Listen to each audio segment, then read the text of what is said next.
السلام عليكم ورحمة الله وبركاته. الحمد لله رب العالمين والصلاة والسلام على عبد الله ورسوله نبينا محمد وعلى آله وصحبه أجمعين ومن تبعهم بإحسان إلى يوم الدين أما بعد. সুপ্রিয় দর্শক শ্রোতা, দূরের ও কাছের, দেশের ও বিদেশের যারা যেখানে রয়েছেন সকলকে আমরা জানাচ্ছি শুভেচ্ছা, স্বাগতম জানাচ্ছি, বিশেষ আমন্ত্রণ আমাদের ধারাবাহিক একটি গুরুত্বপূর্ণ দর্শে, সপ্তাহব্যাপী বিশেষ দর্শের আজকে আমরা পঞ্চম দিনে, পঞ্চম পর্বে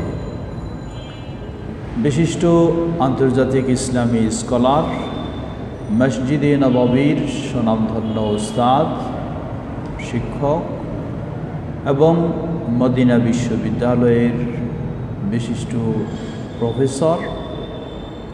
প্রফেসর ডক্টর সুলাইমান বিন সালিমুল্লাহ আর রুহাইলি হাফিজাহুল্লাহ এর অত্যন্ত মূল্যবান গ্রন্থ যুব সমাজের বিচ্যুতি, কারণ ও প্রতিকার, সেই ধারাবাহিক আলোচনায় আজকে পঞ্চম পর্ব আমরা নবম কারণ থেকে আমরা আলোচনা শুরু করব। গতকালকে আমরা অষ্টম কারণ পর্যন্ত এবং প্রতিকার নিয়ে আলোচনা করেছি। আসবাব আত-তাসিআ ইত্তিবাউ আল-আগলাবিয়্যা আল-মুসিআ। নবম কারণ হচ্ছে ইত্তিবা আল-আগলাবিয়্যা আল-মুসিআ, অধিকাংশ খারাপ এর অনুসরণ করা। আমরা অনেক সময় কথায় কথায় বলে থাকি, আপনি এই কথা বলেন, আপনি এই ফতোয়া দেন, অথচ আপনার সাথে দুই চারজন মানুষ, আর অমুকের সাথে অগণিত অসংখ্য মানুষ। আমরা যেন সবসময় আধিক্যতার কথাই মনে করে থাকি, বলে থাকি, এবং আধিক্যতাকে যেন আমরা দলিল হিসাবে পেশ করতে চাই। আসলে এই আধিক্যতা কি সত্যি গ্রহণযোগ্য? লেখক হাফিজাহুল্লাহ তিনি আজকে সে বিষয়টি তুলে ধরেছেন। বিশেষ করে যুবকেরা, তারা এই আধিক্যতার ধোকায় তারা ক্ষতিগ্রস্ত হয়ে যায়। যুবকেরা যেদিকেই সংখ্যা বেশি সেদিকেই দৌড়ানোর চেষ্টা করে, কিন্তু সেটি হক না বাতিল তা ভাবে না, তা চিন্তা করে না, বেশি হিসাবেই সেদিকে দৌড়ানোর চেষ্টা করে। এটি একটি ভয়ঙ্কর বিষয়। যুবকদের বিচ্যুতি, সিরাতে মুস্তাকিম থেকে বিচ্যুতি হওয়ার একটি অন্যতম কারণ হলো আধিক্যতার পিছে দৌড়ানো, সেই আধিক্যতা, মন্দ আধিক্যতার পিছে দৌড়ানো।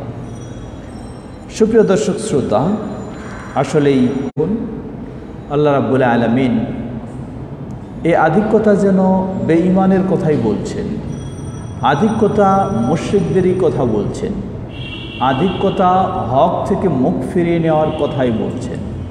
এমনকি প্রিয় নবী মুহাম্মদ সাল্লাল্লাহু আলাইহি ওয়াসাল্লামকেও আল্লাহ রাব্বুল আলামিন সান্ত্বনা দিতে গিয়ে বললেন, সূরা আনআম 116 নম্বর আয়াতে আল্লাহ বলেন, وَإِن تُطِعْ أَكْثَرَ مَن فِي الْأَرْضِ يُضِلُّوكَ عَن سَبِيلِ اللَّهِ إِن يَتَّبِعُونَ إِلَّا الظَّنَّ وَإِنْ هُمْ إِلَّا يَخْرُصُونَ।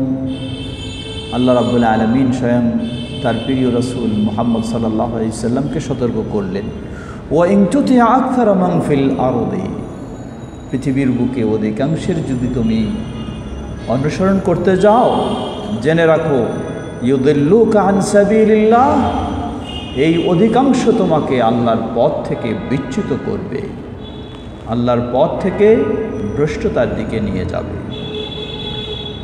ইয়াত্তাবিউনা ইল্লা যন্ন ওয়া ইনহুম ইল্লা ইয়াখরুসুন, কারণ এই অধিকাংশ মানুষই তো ধারণার দিকে ছোটে, তারা ইয়াকিন নিশ্চিত হক সেদিকে নেই।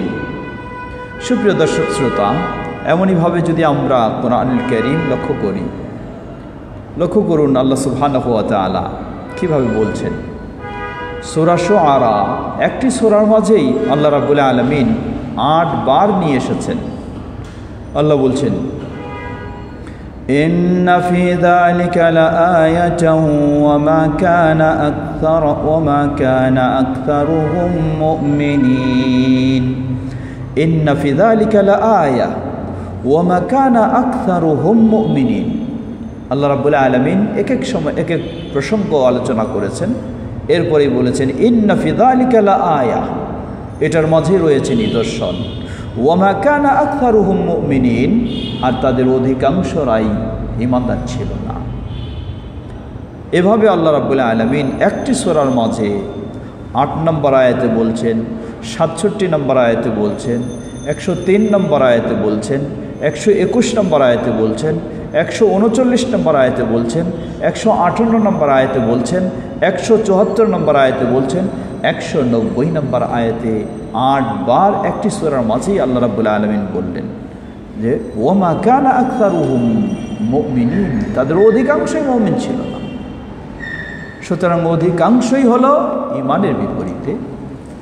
আল্লাহ রাব্বুল আলামিন এমনইভাবে সূরা মুমিনুন 70 নম্বর আয়াতে আরও বলছেন ওয়া আকতারুহুম লিল হাক্কি কারিহুন, অধিকাংশ মানুষই হককে পছন্দ করে নেবে এমনটা নয়, অধিকাংশরাই হলো হককে অপছন্দ করবে, বাতিলকে পছন্দ করবে অধিকাংশ জন, আর অধিকাংশ জনেই হককে অপছন্দ করবে।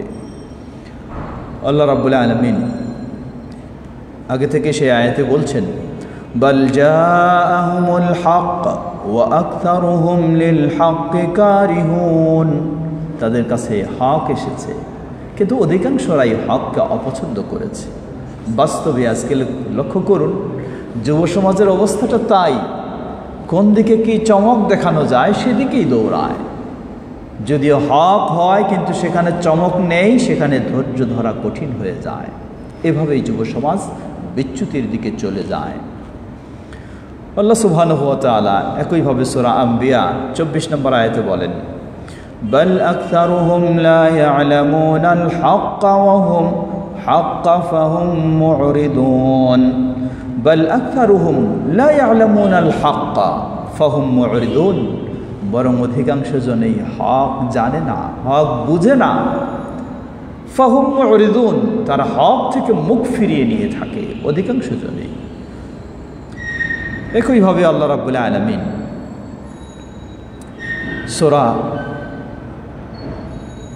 আল্লাহ রাব্বুল আলামিন এভাবেই সূরা নাহলে বলছেন, কতই না সুন্দরভাবে আল্লাহ রাব্বুল আলামিন তুলে ধরেছেন।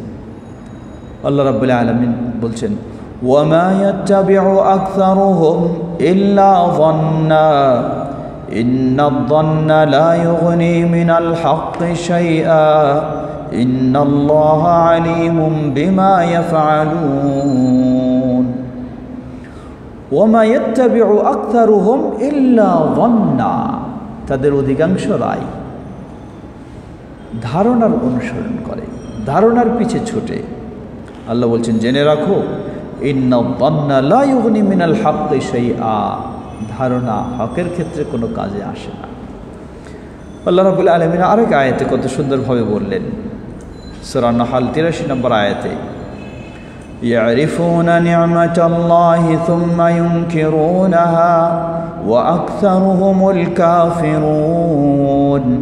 ইয়ারিফুনা নি'মাতাল্লাহ, তারা আল্লাহর নিয়ামতকে জানে বুঝে, সুম্মা ইউনকিরুনাহা, অতঃপর সেই নিয়ামতকে তারা অস্বীকার করে।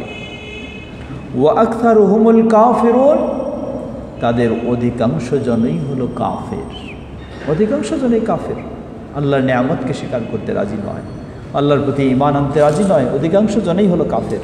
লা হাওলা ওয়ালা কুওয়াতা ইল্লা বিল্লাহ। ঠিক আল্লাহ রাব্বুল আলামিন আরও বলছেন সূরা ইউসুফ 106 নম্বর আয়াতে আল্লাহ বলেন ওয়ামা ইউমিনু আকসারুহুম বিল্লাহি ইল্লা ওয়া হুম মুশরিকুন। ওয়ামা ইউমিনু আকসারুহুম বিল্লাহ ইল্লা ওয়া হুম মুশরিকুন, তাদের অধিকাংশ জনই আল্লাহর প্রতি ঈমান আনা সত্ত্বেও মুশরিক, অধিকাংশ জনই। সূরা মায়েদা 103 নম্বর আয়াতে আল্লাহ বলছেন ওয়া আকসারুহুম লা ইয়াকিলুন, তাদের অধিকাংশ জনই বোঝে না, জানে না, বোঝে না, বোধশক্তি তাদের নেই। সূরা আনআম 37 নম্বর আয়াতে আল্লাহ আবার বলছেন ওয়ালাকিন্না আকতারাহুম লা ইয়ালামুন, কিন্তু তাদের অধিকাংশ জনই জানে না। সূরা আনআম 111 নম্বর আয়াতে আল্লাহ আবার বলছেন ওয়ালাকিন্না আকতারাহুম ইয়াজহালুন, কিন্তু তাদের অধিকাংশই হলো জাহেল, অধিকাংশই অজ্ঞ মূর্খ।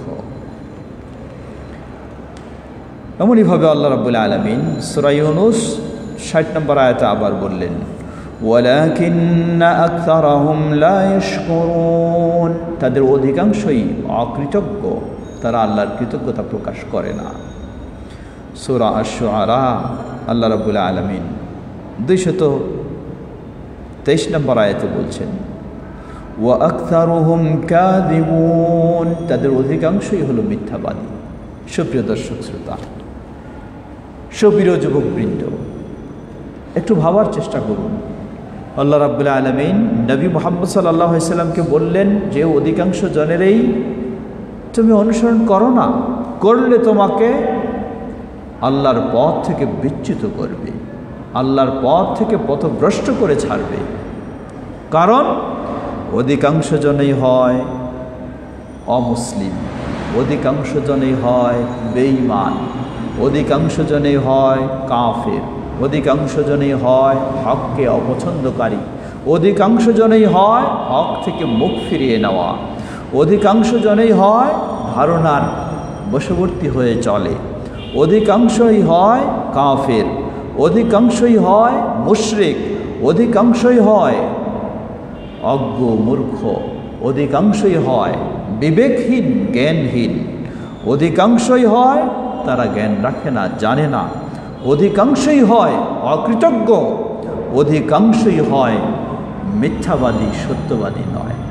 সুতরাং অধিকাংশের পিছনে কখনো ছোটা যাবে না। তাই আমরা বিশেষ করে লেখক হাফিজাহুল্লাহ তিনি বলেন ইত্তিবাউ আল আগলাবিয়া আল মুসিআ, মন্দের আধিক্যতার দিকে দৌড়ানো, এই অনুসরণ করাটাই যুবকদের বিচ্যুত হওয়ার, সিরাতে মুস্তাকিম থেকে বিচ্যুত হওয়ার একটি অন্যতম কারণ। সুপ্রিয় দর্শক শ্রোতা, একইভাবে যদি আমরা হাদিস থেকেও লক্ষ্য করি, নবী মুহাম্মদ সাল্লাল্লাহু আলাইহি ওয়াসাল্লাম তিনিও বিষয়টি স্পষ্ট করেছেন। তিনি বললেন সাতাফতারিকু উম্মতি ইলা 73 ফিরকা, আমার উম্মত 73 দলে বিভক্ত হবে। লক্ষ্য করুন অধিকাংশের অবস্থাটা কি। তিনি বললেন কুল্লুহা ফিন্নার ইল্লা ওয়াহিদা, এই 73 দলের মধ্যে অধিকাংশই হলো জাহান্নামে যাবে, একটি ব্যতীত, অধিকাংশই জাহান্নামে একটি ব্যতীত। সুবহানাল্লাহ। সুতরাং সংখ্যাগরিষ্ঠতা কখনো হকের মাপকাঠি নয়, সংখ্যাগরিষ্ঠতাই হলো ভুল পথে। বেশি মানুষ থাকলেই সেদিকে দৌড়াবে, এটি কখনো বিবেকবান মানুষের কাজ নয়। বিবেকবান মানুষের কাজ হলো হক আঁকড়ে ধরবে, যদিও সেখানে সামান্য সর্বনিম্ন সংখ্যা হয়ে থাকে, আর সর্বনিম্ন হবে এটিই স্বাভাবিক। এর অর্থ এটা বলছি না আমাদের সংখ্যা কমেই রাখতে হবে, বাড়ানো যাবে না, বেশি প্রচার করব না, দাওয়াত দেব না, এটা নয়। দাওয়াত অবশ্যই দেব, কিন্তু কখনো আধিক্যতার ধোকায় আমরা করব না। যদি আধিক্যতার ধোকায় যাই তাহলে হক থেকে বিচ্যুত হতেই হবে, এতে কোনো সন্দেহ নেই। লক্ষ্য করুন আমাদের বিষয়টি, অনেক সময় আমরা মনে করি বেশি হলে তো বেশি ভালো। একটি সামাজিক কথা রয়েছে, 10 যেখানে আল্লাহ সেখানে, লা হাওলা ওয়ালা কুওয়াতা ইল্লা বিল্লাহ, এটি সম্পূর্ণ বাতিল কথা।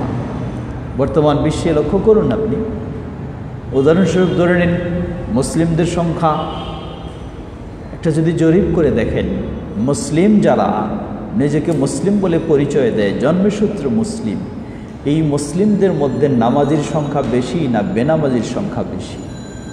সবাই বলবো বেনামাজির সংখ্যা বেশি।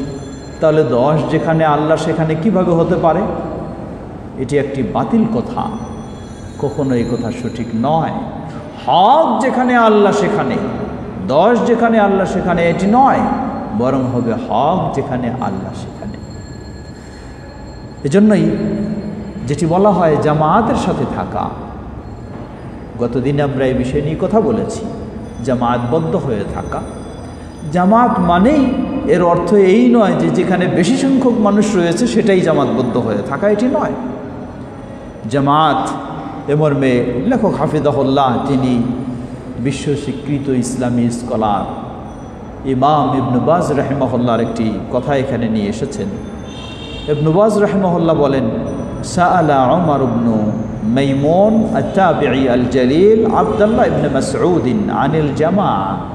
প্রসিদ্ধ তাবিঈ উমর ইবনে মাইমুন তিনি সাহাবী আব্দুল্লাহ ইবনে মাসউদ রাদিয়াল্লাহু আনহুকে জিজ্ঞাসা করলেন, জামাত কি জিনিস?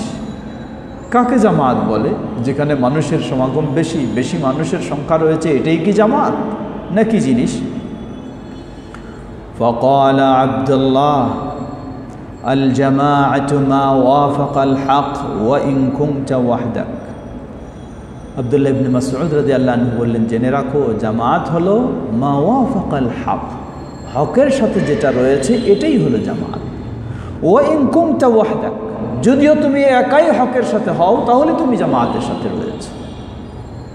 তুমি একাই যদি হকের সাথে থাকো, হকের উপর প্রতিষ্ঠিত থাকো, তাহলে তুমি জামাতের সাথে রয়েছে।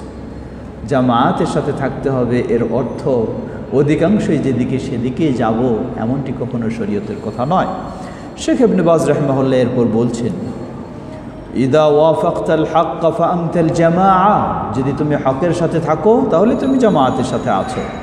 ফাল জামাআতু হুমুল্লাযীনা ইয়াতামাসসাকুনা বিকিতাবিল্লাহি ওয়া সুন্নতি রাসূলিহি ওয়া ইয়াসিরুনা আলা নাহজিস সালাফিস সালেহ। অতঃপর শেখ ইবনে বাজ রাহিমাহুল্লাহ জামাতবদ্ধ থাকার বা যারা থাকবে তাদের তিনটি বৈশিষ্ট্যের কথা বললেন। তারা কিতাবকে আঁকড়ে ধরবে, সুন্নাহকে আঁকড়ে ধরবে, ওয়া ইয়াসিরুনা আলা নাহজিস সালাফ সালেহ, এবং সালাফদের মানহাজের উপরে তারা চলবে। যা আমরা তৃতীয় কারণ আলোচনা করতে গিয়ে বলেছি, সালাফদের মানহাজ অনুযায়ী, সালাফদের বোঝ অনুযায়ী কোরআন এবং সুন্নাহ বুঝতে হবে।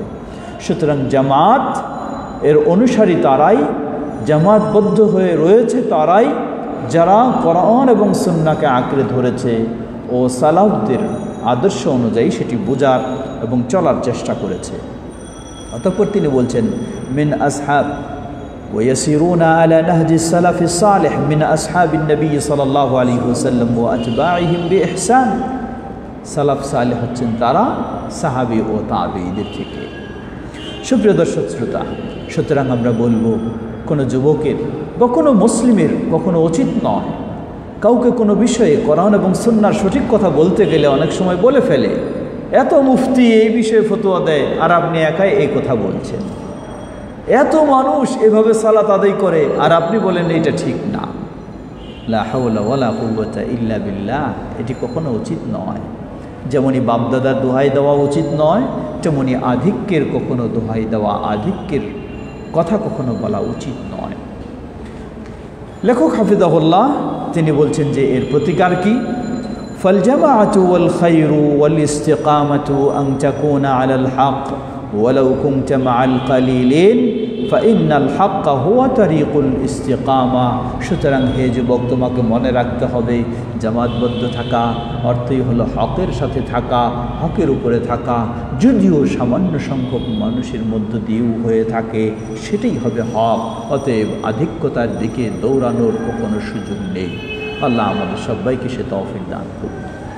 সুপ্রিয় দর্শক শ্রোতা, এরপর আসি আমরা পরবর্তী দশম কারণ, আসবাব আল আশির আল ইনকিয়াদ লিল আতিফা। আসবাব আল আশির আল ইনকিয়াদ লিল আতিফা, দশম কারণ সিরাতে মুস্তাকিম থেকে, হক থেকে বিচ্যুত হওয়ার দশম কারণ তিনি উল্লেখ করেছেন আল ইনকিয়াদ লিল আতিফা, অর্থাৎ আবেগবশত হয়ে চলা, আবেগের তাড়নায় চলা, আবেগ যেদিকে টানে সেদিকে যাওয়া, আবেগ যা বলে সেটাই করা, কোনো বিচার ছাড়া, কোনো বাছবিচার ছাড়া, কোনো চিন্তা ভাবনা ছাড়া মনে যা চাচ্ছে সেটাই করা। এটি কখনো ইসলামী কাজ নয়, ইসলামী নীতি নয়। বরং ইসলাম থেকে ভ্রষ্ট হয়ে যাওয়ার এটি একটি অন্যতম কারণ। নবী মুহাম্মদ সাল্লাল্লাহু আলাইহি ওয়াসাল্লাম, খোলাফায়ে রাশিদিন, সাহাবায়ে কেরামের সিরাতে মুস্তাকিম থেকে বিচ্যুত হওয়ার অন্যতম কারণ হলো আবেগে যা চায় সেদিকে চলা, আবেগে যা বলে সেই কথা বলা। এটি একটি অত্যন্ত গুরুত্বপূর্ণ বিষয়, মনে রাখতে হবে। আমরা এর আগেও স্মরণ করে দিয়েছি, আবেগ এটি আবার প্রয়োজন, আবেগ ছাড়া হবে না, অগ্রসর হওয়া সম্ভব নয়। এই আবেগ, উৎসাহ, উদ্দীপনা অবশ্যই দরকার, এটা ছাড়া সামনে অগ্রসর সম্ভব নয়। আবেগ এর দুটি দিক রয়েছে, আল আতিফা মামদুহা ওয়া মাযমুমা। আবেগটা প্রশংসনীয় হবে, আবার আবেগটা নিন্দনীয় হবে। আবেগটা আমাকে হকের উপরে অটল রাখবে, আবার আবেগটা আমাকে হক থেকে বিচ্যুত করবে। কখন? আবেগটাকে যখন আমি আকল দিয়ে নিয়ন্ত্রণ করব, বিবেক বুদ্ধি দিয়ে নিয়ন্ত্রণ করব, আর সেই বিবেক বুদ্ধিটাকে যখন আমি শরীয়ত দিয়ে নিয়ন্ত্রণ রাখব, অর্থাৎ শরীয়ত বলতে কোরআন এবং সুন্নাহর জ্ঞানের আলোকে বিবেকটাকে চালাবো, আর সেই বিবেক দিয়ে যখন আবেগটাকে আমি নিয়ন্ত্রণে রাখবো, তখন এই আবেগ হবে প্রশংসনীয়।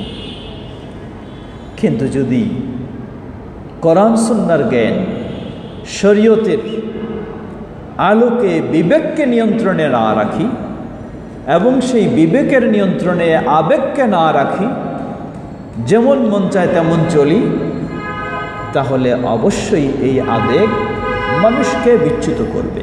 উদাহরণস্বরূপ ধরে নিন, কিছু যুবক জান্নাতি হওয়ার আবেগে নিরপরাধ মানুষকে হত্যা করা শুরু করেছে। লক্ষ্য করুন বিষয়টি, একটু ভাবার চিন্তা করুন বিষয়টি। যুবক মানুষ যখনই শুনেছে এইভাবে এই কাজ করলে, জিহাদ ফি সাবিলিল্লাহ, কিতাল ফি সাবিলিল্লাহ করলেই জান্নাত পাওয়া যায়, জান্নাতি হওয়ার আশায় নিরপরাধ মানুষকে হত্যা করা শুরু করেছে। অমুসলিম হলেই তাকে হত্যা করতে হবে, এটি ইসলামের কথা নয়, ইসলামের বিধান নয় এটি। এই যুবককে কি করতে হবে? সে জান্নাতের পথে জিহাদ ফি সাবিলিল্লাহর মাধ্যমে যেতে চায়, আলহামদুলিল্লাহ যাবে, কিন্তু মন যেমন চায় তেমনইভাবে জিহাদ ফি সাবিলিল্লাহ করে সে জান্নাতে যেতে চাইবে, এটি কোনোদিন সম্ভব নয়, তাকে জাহান্নামে যেতে হবে। তাহলে কি করার? প্রথম হলো জান্নাতে যাওয়ার তার যে একটি আবেগ, স্পৃহা রয়েছে, এই আবেগটাকে কন্ট্রোলে নিয়ে আসতে হবে কোরআন এবং সুন্নাহর জ্ঞান দিয়ে। যে জান্নাতে যাওয়ার জন্য জিহাদ ফি সাবিলিল্লাহ ঠিক আছে, কিন্তু জিহাদ ফি সাবিলিল্লাহ প্রেক্ষাপট কি হবে, কোন প্রেক্ষাপটে কতটুকু করা যাবে, সেটি কি ইচ্ছামতো করা যাবে না ইমামের নেতৃত্বে হতে হবে, এই সব কিছু কোরআন এবং সুন্নাহর আলোকে, শরীয়তের বিধানের আলোকে তাকে তার আবেগটাকে যখন কন্ট্রোলে নিয়ে এসে তারপর সে কাজে নামবে, তাহলে ইনশাআল্লাহ সেটি জান্নাতেই তাকে নিয়ে যাবে।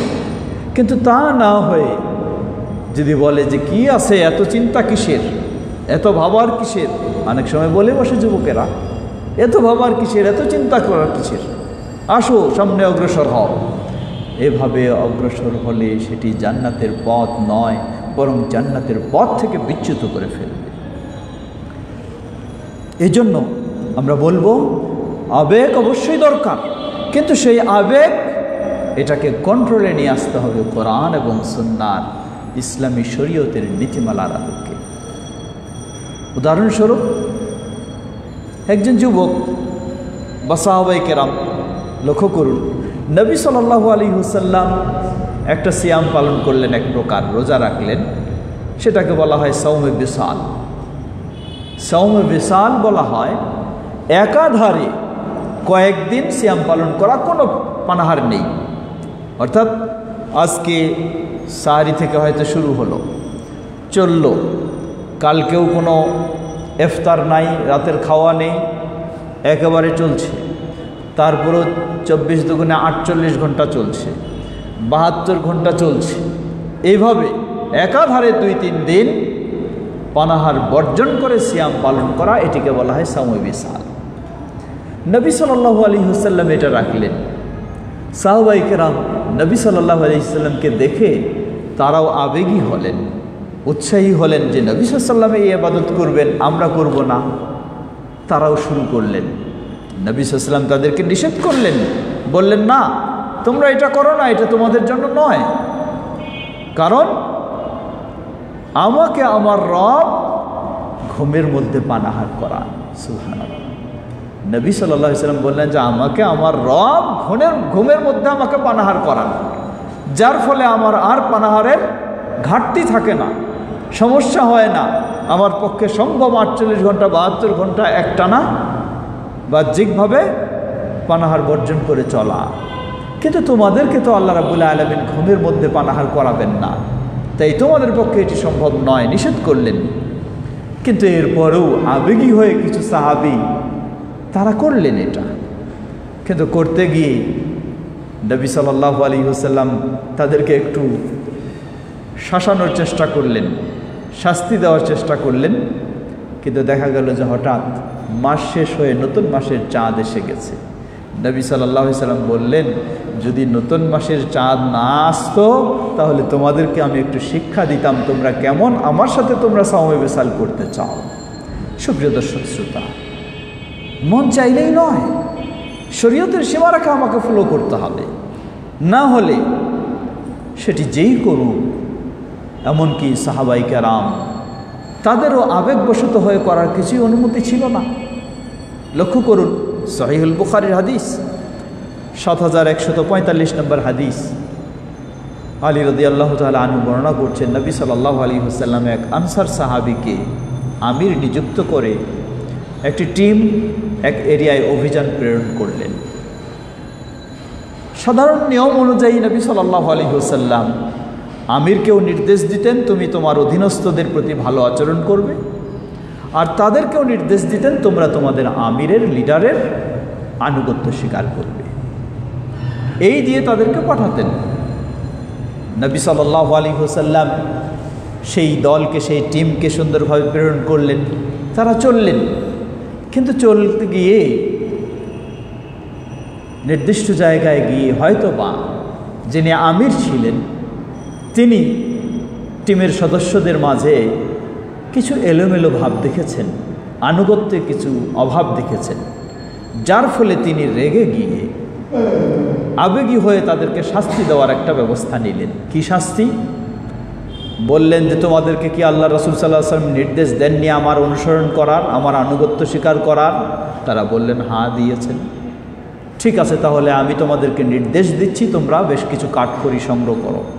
কাঠখড়ি সংগ্রহ করলেন। সংগ্রহ করার পর বললেন যে এগুলিতে তোমরা আগুন জ্বালাও। খুব বিশাল আগুন জ্বালানো হলো। তারপরে নির্দেশ দিলেন যে তোমরা সবাই এই আগুনে ঝাঁপ দাও, আমি তোমাদের লিডার, তোমাদের আমির, তোমাদের নেতা, তোমাদেরকে নির্দেশ দিচ্ছি এখানে ঝাঁপ দাও। আল্লাহু আকবার। তাদের মাঝে একজন যুবক দাঁড়িয়ে গেলেন। লক্ষ্য করুন এখানে এই যুবকের ভূমিকা কি। এক যুবক দাঁড়িয়ে গেলেন। এই যুবক দাঁড়িয়ে গিয়ে বললেন, হে মানুষ সকল, আপনারা শুনে নিন, আপনারা স্মরণ মনে করুন বা আমার কথাটা গুরুত্ব দিন যে আমরা এই আগুন থেকে বাঁচার জন্যই নবী মুহাম্মদ সাল্লাল্লাহু আলাইহি ওয়াসাল্লামের ডাকে সাড়া দিয়েছি, তার কাছে ইসলাম গ্রহণ করেছি। সুতরাং নবী সাল্লাল্লাহু আলাইহি ওয়াসাল্লামের নির্দেশনা ছাড়া কখনো এই আগুনে আমরা ঝাঁপ দিতে পারি না। সকলে আগুনে ঝাঁপ দেওয়া বাদ দিলেন। তারা ফিরে আসলেন। ফিরে এসে বিষয়টা নবী সাল্লাল্লাহু আলাইহি ওয়াসাল্লামকে জানালেন। হে আল্লাহ রাসূল সাল্লাল্লাহু আলাইহি ওয়াসাল্লাম, এই ঘটেছে। নবী সাল্লাল্লাহু আলাইহি ওয়াসাল্লাম শুনেই খুব রেগে গিয়ে বললেন, লাউ দাখালুহা মা খারাজু মিনহা ইলা ইয়াউমিল কিয়ামা। যদি তারা তাদের সেই নেতার যে আবেগী নির্দেশ দিয়েছে এই নেতার নির্দেশ শুনে যদি তারা আগুনে ঝাঁপ দিত, কিয়ামত পর্যন্ত তারা আগুন থেকে বের হতে পারত না। আল্লাহু আকবার। লক্ষ্য করুন, সাহাবী না, কিন্তু তাদেরও আবেগের অনুযায়ী কোনো করার সুযোগ নেই। আর ওই যুবক, সে যুবক, তার চেয়ে বয়স্ক মানুষও আছেন, কিন্তু এই যুবক এই আবেগটাকে নিয়ন্ত্রণের ব্যবস্থা নিলেন। কিভাবে? যে আমরা রাসূল সাল্লাল্লাহু আলাইহি ওয়াসাল্লামের সিদ্ধান্ত নেব, তিনি যদি বলেন তাহলে আমরা আগুনে ঝাঁপ দেব, যদি না বলেন তাহলে আমরা দিতে পারবো না। এই আবেগটাকে শরীয়তের, আল্লাহ এবং তার রাসূলের সিদ্ধান্তের আলোকে এটাকে কন্ট্রোলে নিয়ে আসতে হবে, তাহলে এই আবেগ কাজে লাগবে। আর না হলে সেই কন্ট্রোল ছাড়াই যদি এই আবেগকে কাজে লাগানোর চেষ্টা করে, এর মাধ্যমে সঠিক পথ থেকে বিচ্যুত হওয়া ছাড়া কোনোই পথ নেই। সুপ্রিয় দর্শক শ্রোতা, বিশেষ করে যুব সমাজ, সবাইকে স্মরণ করে দিতে চাই, যুবকদের একটা আলাদা উৎসাহ থাকবে, এটাই স্বাভাবিক।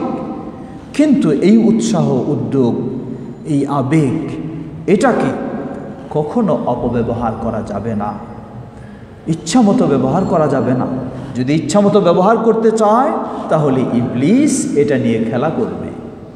ইবলিস এর মাধ্যমেই সিরাতে মুস্তাকিম থেকে বিচ্যুত করে দেবে, এবং ইবলিস এর মাধ্যমেই জান্নাতের পথ বন্ধ করে দিয়ে জাহান্নামের দিকে নিয়ে যাবে। অতএব প্রতিটি যুবককে সে বিষয়ে সচেতন, সতর্ক হতে হবে। লেখক হাফিজাহুল্লাহ তিনি এ বিষয়টি আলোচনা করার পর এর প্রতিকার হিসাবে তিনি বলছেন, ওয়া ইলাদু যালিকা আইয়ুহাল উখওয়া আন ইউকাইয়িদা আশ-শাব আতিফাতাহু বিল আকল ওয়া ইউকাইয়িদা আকলাহু বিশরঈ রাব্বিল আলামিন فلا يقدم على شيء تدعوه إليه عاطفته وعقله يرده ولا يقدم على ما يدعو إليه عقله إلا إذا علم أن الشرع يقره। লেখক হাফিজাহুল্লাহ তিনি বলছেন, হে যুবক ভাইয়েরা শোনো, তোমরা, একজন যুবকের কর্তব্য হলো সে তার এই আবেগটাকে, উৎসাহটাকে, উদ্দীপনাটাকে তার বিবেক দিয়ে এটাকে নিয়ন্ত্রণে রাখার ব্যবস্থা নেবে। আর বিবেকটাকে আল্লাহ সুবহানাহু ওয়া তাআলার শরীয়তের মাধ্যমে সেটাকে নিয়ন্ত্রণে রাখবে। অতএব কখনো মানুষের আবেগ যেটা বলে সেদিকে সে অগ্রসর হবে না, যদি আকল, সেটা বিবেক যদি সেটাকে স্বীকৃতি না দেয়। আবার বিবেক শুধু বললেই সেটাকে মেনে নেবে তা নয়, যতক্ষণ না শরীয়ত সেটাকে স্বীকৃতি দেয়। সব শেষে আমরা এটিকেও বলতে চাই, তা হলো আবেগ হবে, থাকবে, উৎসাহ উদ্দীপনা অবশ্যই হতে হবে, না হলে কাজ হবে না। কিন্তু সেটি শরীয়তের সীমারেখাকে অতিক্রম করে করার কোনোই সুযোগ নেই। নিজের খেয়াল খুশি মতো কখনোই সেই আবেগকে প্রয়োগ করার সুযোগ নেই, তাহলেই বিচ্যুত হব। অতএব যেন আমরা আমাদের আবেগকে শরীয়ত দিয়ে নিয়ন্ত্রণ করতে পারি। লক্ষ্য করুন, এটি একদম যুবক। আরেক শ্রেণী যান, যারা বিভিন্ন আমাদের সমাজে পীর ফকিরের অনুসারী, ভক্ত মুরিদ, তাদের জেকেরের আবেগটা কেমন দেখবেন। তারা যখন জেকের করে, কে কার ঘাড়ে লাফায় পড়ে, কে কার মাথায় লাথি মারে, কে কি অবস্থায় থাকে, লা হাওলা ওয়ালা কুওয়াতা ইল্লা বিল্লাহ, এমন আবেগী হয়ে জেকের করা, এটি শরীয়তের কাজ নয়, এটি ইসলামের ইবাদত নয়। কারণ নবী মুহাম্মদ সাল্লাল্লাহু আলাইহি ওয়াসাল্লাম ও সাহাবায়ে কেরাম তাদের চেয়ে কেউ আল্লাহর বেশি জিকির করেনি। তারা আল্লাহর জিকির করতে গিয়ে এই ধরনের পাগল হয়ে গেছে, এরকম কখনো প্রমাণিত হয়নি। সুতরাং এগুলি শরীয়ত থেকে নিয়ন্ত্রিত না হওয়ার কারণে সিরাতে মুস্তাকিম থেকে বিচ্যুত হয়ে বেদাতের দিকে ধাবিত হয়েছে, যা জাহান্নামের পথকে বেছে নেওয়ার দিক চলে গেছে। আল্লাহ আমাদের সবাইকে সে বিষয়টি ভালোভাবে উপলব্ধি করে আমরা যেন আমাদের আবেগকে, উৎসাহ উদ্দীপনাকে শরীয়তের সীমারেখার মধ্যে নিয়ন্ত্রণে রেখে কাজে লাগাতে পারি। আল্লাহ আমাদের সবাইকে সে তৌফিক দান করুন। তৃতীয় কারণ, তৃতীয় বলতে আজকের দিনের তৃতীয়, আসসাবাব আল হাদি আশার, 11তম কারণ, বিচ্যুত সিরাতে মুস্তাকিম থেকে বিচ্যুত হওয়ার 11তম কারণ হলো আল ইগতিরারু বিল আলফাজ আল মুহাব্বাবা, আল ইগতিরার বিল আলফাজ আল মাহবুবা ও আল মুহাব্বাবা। কিছু পছন্দনীয়, কিছু প্রিয় শব্দ বা প্রিয় পরিভাষা, এগুলির মধ্যে ধোঁকা খাওয়া। উদাহরণস্বরূপ কিছু কিছু ব্যক্তি দল রয়েছেন যারা তাদের কথায় কথায় মানুষকে দাওয়াত দেওয়ার সময় বলে কি, আসুন আমরা আল্লাহ আল্লাহ রসুলের পথে চলি, আসুন আমরা আল্লাহ আল্লাহ রসুলের কথা বলি, আল্লাহ আল্লাহ রসুলের মতো আমল করি। সাধারণ জনগণ যখন এই কথা শুনবে তার কাছে জিনিসটি অবশ্যই সুন্দর মনে হবে, কারণ সে অন্য কোনো ব্যক্তির কথার দিকে যেতে বলে না, অন্য কোনো ব্যক্তির আমল করতে বলে না, অন্য কোনো ব্যক্তির কথা বলতে বলে না, আল্লাহ আল্লাহ রসুলের তরিকার কথা বলে। সত্যিই সুন্দর কথা, কিন্তু গিয়ে দেখা যায় আসলেই সেটি আল্লাহ আল্লাহ রসুলের তরিকা নয়, এটি হলো বুজুর্গদের তরিকা। এখানে আল্লাহ আল্লাহ রসুলের বিষয় নয়, এখানে প্রাধান্য হচ্ছে বুজুর্গদের বিষয়। কিন্তু এখানে ধোঁকা হলো কি দিয়ে, আল্লাহ আল্লাহ রসুলের তরিকা এমন একটি সুন্দর শব্দ, সুন্দর নাম, সুন্দর পরিভাষা ব্যবহার করে ধোঁকা দেওয়া। ঠিক যুবকেরা এইভাবে এই ধরনের সুন্দর সুন্দর শব্দের কাছে ধোঁকা খেয়ে যায়। উদাহরণস্বরূপ ইতিহাস থেকে আমরা বলি, আলী রাদিয়াল্লাহু আনহু এবং তার অনুসারীরা, মুআবিয়া রাদিয়াল্লাহু আনহু তার অনুসারীরা, এরা সবাই কাফের হয়ে গেলেন, নাউজুবিল্লাহ। আর ইমানদার হলেন কারা? সেই চরমপন্থী উগ্র যুবকেরা, ব্যক্তিরা যারা খারেজি, তারা হয়ে গেলে ইমানদার। মানুষ তাদের কথা যেন ধোঁকা খেতে লাগলো। কেন? তারা আলী রাদিয়াল্লাহু আনহু, মুআবিয়া রাদিয়াল্লাহু আনহু তাদেরকে কাফের ফতোয়া দিয়ে তারা স্লোগান পেশ করতে শুরু করলো, বলল যে ইনিল হুকমু ইল্লা লিল্লাহ, বিধান হলো একমাত্র আল্লাহ, ফয়সালা হবে একমাত্র আল্লাহর। কোনো মানুষ যদি বলে যে ফয়সালা শুধু আল্লাহর, বিধান শুধু আল্লাহর, তাহলে কে না এটার গুরুত্ব দিবে? কতই না সুন্দর কথা, কোরআনের আয়াত দিয়ে স্লোগান,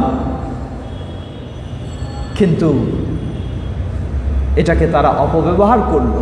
এজন্য বলা হয় কালিমাতু হাক্কিন উরিদা বিহা আল বাতিল, কথা সত্য কিন্তু উদ্দেশ্য হলো বাতিল, কথা সত্য উদ্দেশ্য হলো বাতিল। ইনিল হুকমু ইল্লা লিল্লাহ, আল্লাহর কথা, কোরআনের কথা, কথা সত্য, কিন্তু এর দ্বারা তাদের উদ্দেশ্য হলো নিজের মন গড়া চিন্তাটাকে বাস্তবায়ন করা এবং সেই মন গড়া ফতোয়া দিয়ে মুমিনদেরকে কাফের বলে ঘোষণা দেওয়া। তো এ আগেই যেটা বললাম আমরা, আল্লাহ আল্লাহ রসুলের তরিকা, এটাও কথা সত্য কিন্তু উদ্দেশ্য বাতিল। নিজেদের তরিকা, বুজুর্গদের তরিকা, আকাবেরের তরিকা প্রতিষ্ঠিত করার জন্য এখন বলে ডাক দে আল্লাহ আল্লাহ রসুলের তরিকা। লা হাওলা ওয়ালা কুওয়াতা ইল্লা বিল্লাহ। ঠিক এরকম আরও কিছু পরিভাষা, দিন কায়েম, ইসলাম দিন কায়েম, দিন কায়েম। আল্লাহ রাব্বুল আলামিন নির্দেশ দিচ্ছেন, প্রসিদ্ধ নবী যারা, রসুল যারা, উলুল আজম মিনার রসুল, ইব্রাহিম আলাইহিস সালাম, নূহ আলাইহিস সালাম, ইব্রাহিম আলাইহিস সালাম, মুসা আলাইহিস সালাম, ঈসা আলাইহিস সালাম, মুহাম্মদ সাল্লাল্লাহু আলাইহি ওয়াসাল্লাম, আল্লাহ তাদেরকে নির্দেশ দিলেন আন আকিমুদ্দিন, তোমরা দিন কায়েম করো। আল্লাহর নির্দেশ, শ্রেষ্ঠ রাসূলদেরকে কোরআনের নির্দেশ, দিন কায়েম। কিন্তু দিন কায়েম বলতে কি বোঝায়? দিন কায়েমের দাওয়াত দিয়ে তারপর হলো নিজের চিন্তা কায়েমের কারবার, দিন কায়েমের দাওয়াত দিয়ে নিজের মতবাদ কায়েমের কারবার, এভাবেই ধোঁকা দেওয়া হয়। ঠিক তেমন যুবকদেরকে ধোঁকা দেওয়া হয় কি দিয়ে? বলে রাসূল সাল্লাল্লাহু আলাইহি ওয়াসাল্লামের পরেই ছিল ইসলামী খেলাফত, সুতরাং সৌদি আরবে আছে রাজতন্ত্র, অমুক জায়গায় আছে এই সেই, এই সব কিছু চলবে না, এখন দরকার আমাদের ইসলামী খেলাফত। আর ইসলামী খেলাফত সত্য কথা, কোনো সন্দেহ নেই। ইসলামী খেলাফত মানে হিজবুত তাহরীরের মন গড়া ইবলিসি খেলাফত হলে ইসলামী খেলাফত? লা হাওলা ওয়ালা কুওয়াতা ইল্লা বিল্লাহ। যুবকদেরকে পথভ্রষ্ট করছে হিজবুত তাহরীর নামে এই সমস্ত সংগঠনগুলি। এদেরকে ইসলামী খেলাফতের লোভ দিয়ে, ইসলামী খেলাফতের স্লোগান দিয়ে, ইসলামী খেলাফতের পরিভাষা ব্যবহার করে তাদেরকে ইবলিসি খেলাফতের দিকে নিয়ে যায়। ঠিক তেমনইভাবে ইসলামী খেলাফত প্রতিষ্ঠা বা দিন কায়েম এর নাম দিয়ে যুবকদেরকে, আবেগী যুবকদেরকে সেই সশস্ত্র জিহাদে বা বোমাবাজিতে বা এই সমস্ত কিছুতে নামিয়ে বা মুসলিমদেরকে কাফের ফতোয়া দিয়ে এই পথে নামানো, এটি একটি যুবকদের বিচ্যুত হওয়ার অন্যতম একটি গুরুত্বপূর্ণ কারণ। সুতরাং এই ধরনের বহু রকমের পরিভাষা রয়েছে। যেমন বলা হয় আরও, মুসলিম বিশ্বের বর্তমান অনৈক্য একটি মুসলিমদের নির্যাতন নিষ্পেষণের কারণ। সুতরাং মুসলিম বিশ্বের ঐক্য দরকার, কোনো সন্দেহ নেই। প্রতিটি মুসলিম এটি চাইবে। মুসলিম বিশ্বের ঐক্যের ডাক দিয়ে নিজের মন গড়া ফতোয়া ছেড়ে দেওয়া। এই যুবকেরা কি ফতোয়া দেয়? বলে মুসলিম বিশ্বের ঐক্য দরকার। এই মুসলিম বিশ্বের ঐক্যের প্রতিরোধে যারা রয়েছে বা ঐক্যের বিরুদ্ধে যারা রয়েছে, ঐক্যের বিপরীতে রয়েছে যারা, এরা সব কাফের, এরা মুসলমান নয়। যার ফলে তারা ফতোয়া দেয় মিডল ইস্টে যারা আছেন, মক্কা মদিনায় যারা শাসক আছে, তারা সবাই কাফের। কেন? এরা মুসলিম বিশ্বের ঐক্য নিয়ে চিন্তা করে না। লা হাওলা ওয়ালা কুওয়াতা ইল্লা বিল্লাহ। কালিমাতু হক উরিদা বিহা বাতিল। কথা সত্য, কিন্তু উদ্দেশ্য হলো তার বাতিল চিন্তাকে প্রতিষ্ঠিত করা। এভাবেই যুবকেরা এই সুন্দর সুন্দর শব্দ বা সুন্দর সুন্দর পরিভাষা, সেগুলির পিছিয়ে, সেগুলির ধোকায় তারা নিজেরা যেন সিরাত মুস্তাকিম থেকে বিচ্যুত হয়। অতএব প্রতিটি যুবককে ক্ষেত্রে সচেতন হতে হবে। অনুরূপভাবে লক্ষ্য করুন, আমরা যেটি সবসময় বলে আসছি, আমাদেরকে কোরআন এবং সুন্নাহ আঁকড়ে ধরতে হবে আর সালাফদের মানহাজের উপর প্রতিষ্ঠিত থাকতে হবে। আজকে এই চরমপন্থী যুবকেরা তারা নিজেরাও কি করে, অনেক সময় তারা নিজেরা সালাফি আকীদার মানুষ, তারা সালাফি চেতনার মানুষ, এই বলেও যুবকদেরকে ধোঁকা দিচ্ছে, এই বলেও যুবকদেরকে ধোঁকা দিচ্ছে। কিসের সালাফি আকীদার, কিসের সালাফি চেতনার? এই ধরনের চরমপন্থা কর্মকাণ্ড সালাফিদের। লা হাওলা ওয়ালা কুওয়াতা ইল্লা বিল্লাহ। এটি ইবলিসি ছাড়া কিছুই নয়। এটি ইবলিসি আকীদা, ইবলিসি আচরণ, ইবলিসি কার্যক্রম, খারেজি আচরণ, খারেজি চেতনা, আর এটি হলো সালাফি। এভাবে সালাফি একটি সুন্দর শব্দ, সুন্দর কথা, যার কারণে আজকে আন্তর্জাতিকভাবে যারা ইসলাম বিদ্বেষী মহল তারাও এই সালাফিকে, সালাফি পরিভাষা বা সালাফি মতাদর্শ বা আহলুল হাদিস, এটাকেও তারা বিভিন্ন রকমের অপবাদ দিয়ে চিহ্নিত করছে। কারণ এই সব বাতিলপন্থী বিচ্যুত যারা ইসলাম থেকে, সিরাত মুস্তাকিম থেকে, এরা মানুষকে ধোঁকা দেওয়ার জন্য আহলুল হাদিস বা সালাফি বা ইত্যাদি ইত্যাদি এই শব্দগুলি, পরিভাষাগুলি তারা ব্যবহার করে মানুষকে বিচ্যুত করেছে। সুতরাং আল ইগতিরার বিল আলফাদ আল মুহাব্বাবা, এই প্রিয় শব্দগুলি, প্রিয় পরিভাষাগুলিতে যখন যুবক ধোঁকা খেয়ে যায়, তখন সে সিরাত মুস্তাকিম থেকে বিচ্যুত হয়ে যায়। অতএব যুবককে অবশ্যই সচেতন, সতর্ক হতে হবে। শুধু কোনো শব্দ এই ধরনের দেখলেই সেদিকে ছুটে যাবে, এমনটা হওয়া উচিত নয়। তাকে ভাবতে হবে, আগে জানতে হবে। গতদিনে যেটা আমরা বলেছি, ইন্না হাযাল ইলমা দীনুন ফানজুরু আম্মান তাখুযুনা দীনাকুম। এটা হলো দিন, দিনের বিষয়। তুমি দেখো কার কাছ থেকে তুমি দিন নিচ্ছ। সে কি সত্যিই সালাফি? সে কি সত্যি আহলুল হাদিস? সে কি সত্যি সালাফদের মানহাজের উপরে? সে কি সত্যি কোরআন সুন্নাহর অনুসারী, না ভিন্নদের চিন্তা বাস্তবায়নকারী, না যুবকদেরকে সিরাত মুস্তাকিম থেকে বিচ্যুতকারী? তোমাকে অবশ্যই হে যুবক এটা নিশ্চিত হতে হবে তুমি যেন তাদের ধোঁকায় না পড়ে সিরাত মুস্তাকিম থেকে বিচ্যুত না হও। আল্লাহ আমাদের যুবকদেরকে সেই ক্ষেত্রে সচেতন ও সতর্ক হওয়ার তৌফিক দান করুন। লেখক হাফিজাহুল্লাহ তিনি এই বিষয়টি আলোচনা করার পর এখানে তিনি প্রতিকারের বিষয় সম্পর্কে বলছেন, ওয়াল ওয়াজিব আইয়ুহাল ইখওয়া মাআশিরাশ শাবাব আল্লা নাগতাররা বিল ইবারাত হাত্তা নানদুরা ফি হাকাইকিহা ওয়া মুতাবিকাতিহা লিমা জাআ বিহি মুহাম্মাদুন সাল্লাল্লাহু আলাইহি ওয়াসাল্লাম আলা দাউই ফাহমি সালাফিল উম্মাহ। বলছেন, হে যুবকেরা, আমরা যেন এই ধরনের পরিভাষা বা নামগুলি কথাগুলিতে কখনো ধোঁকায় লিপ্ত না হই, ধোঁকা খেয়ে না যাই। আমাদের যাচাই করে দেখতে হবে এর বাস্তবতা কি, কোন পথে চলছে।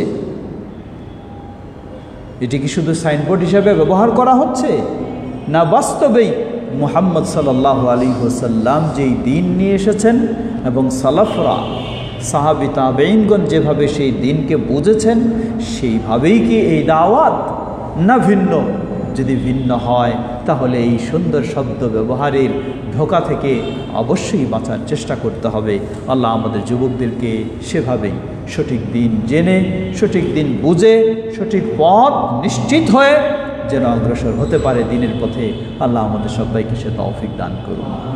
সুপ্রিয় দর্শক শ্রোতা, আমাদের সমাজেও আমাদের দেশেও দেখবেন বহু ধোঁকা। একদিকে কাদিয়ানীদের ধোঁকা, একদিকে হিজবুত তাহরীর মার্কা এই ধরনের ধোঁকা, আরেকদিকে পীরতন্ত্রের ধোঁকা, আরেকদিকে কবর পূজারীদের ধোঁকা, আরেকদিকে এই চরমপন্থী উগ্রপন্থীদের ধোঁকা, আরেকদিকে সেই নাস্তিকতাবাদের ধোঁকা।